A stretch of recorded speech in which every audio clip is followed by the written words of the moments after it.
Donc bonjour, c'est TKRC Team. Donc dans cette vidéo, je vais vous expliquer comment utiliser à 100% son contrôleur de batterie. Donc c'est un produit qu'on trouve voilà, pas cher sur Amazon ou différents sites. Et donc je vais vous montrer comment s'en servir à 100%, que ce soit avec une batterie LiPo ou avec une batterie NiMH, comme ceci. Donc premièrement, pour tester une NiMH, donc on prend notre batterie, on met, donc je me suis créé en fait tout simplement un adaptateur avec une prise qu'on trouve sous les servomoteurs, donc je sais plus comment ça s'appelle, et un embout Tamiya de l'autre côté, simplement avec deux soudures et deux gaines thermo pour protéger. Donc ça c'est du bricolage maison. On branche comme ceci. On vient donc ici sur la petite prise qu'on voit où il y a écrit NiCd NiMH. Donc on branche toujours le fil noir au bout, donc comme ceci. Voilà. Donc le contrôleur se met en route automatiquement quand on branche la batterie. Et il nous indique une valeur, donc 8 volts 0,51.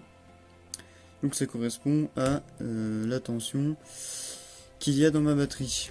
Donc sachant qu'on est sur une batterie NiMH normalement de 7,2 volts. Donc c'est une batterie Orion, voilà comme ça, une batterie Orion Sport Power 3300 mAh, 7,2 volts en NiMH.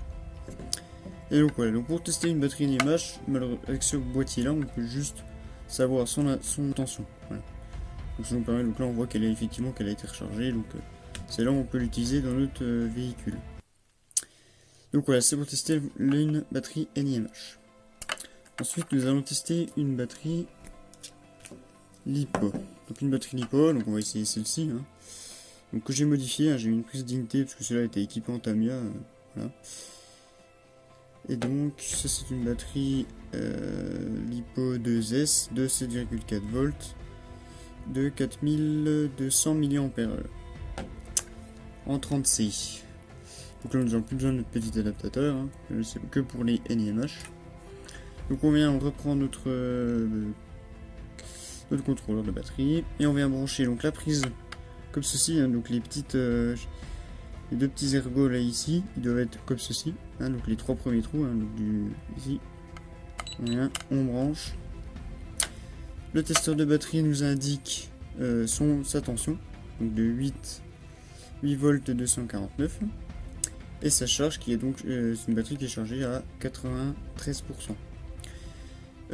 Donc là il nous indique aussi que c'est une LiPo et ici que c'est une 2S. Comme ça, LiPo 2S, sa tension, son pourcentage. Donc on peut, si jamais c'est une autre batterie qui correspond à du LiFe, on clique sur type ou du Li-ion. Donc j'ai eu pas le dessus. On va vérifier aussi donc parce que donc c'est LiPo 2S, donc il y a deux cellules. Donc on clique sur cellule. Donc dans la première cellule j'ai 4,116 volts. Dans la deuxième 4,131 volts. Et donc au total 8,246 volts.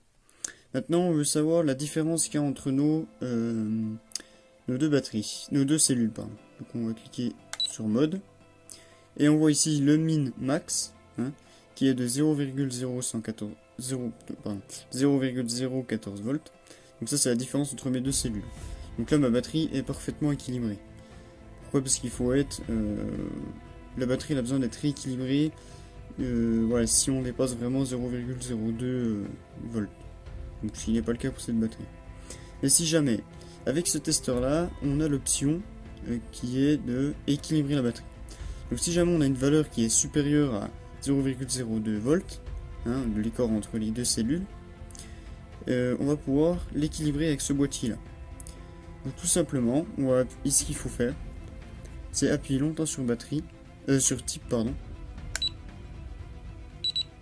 Ça va clignoter. Et voilà. Ensuite celle.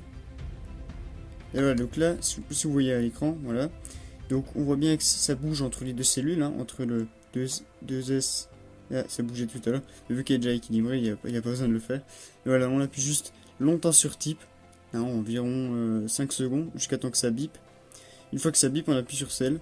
Et là, du coup, le processus d'équilibrage se met en marche. Et après, on n'a plus qu'à poser le boîtier comme ceci. Et s'en aller. Voilà, donc ça va mettre à peu près, selon l'équilibrage qu'il y a à faire, ça peut durer un certain temps. Surtout avec ces boîtiers-là, ça reste très intéressant pour faire ce genre d'opération, mais c'est très long. Voilà. Donc voilà, c'est tout ce que j'avais à dire à propos de ce testeur de batterie. Merci à tous de m'avoir suivi.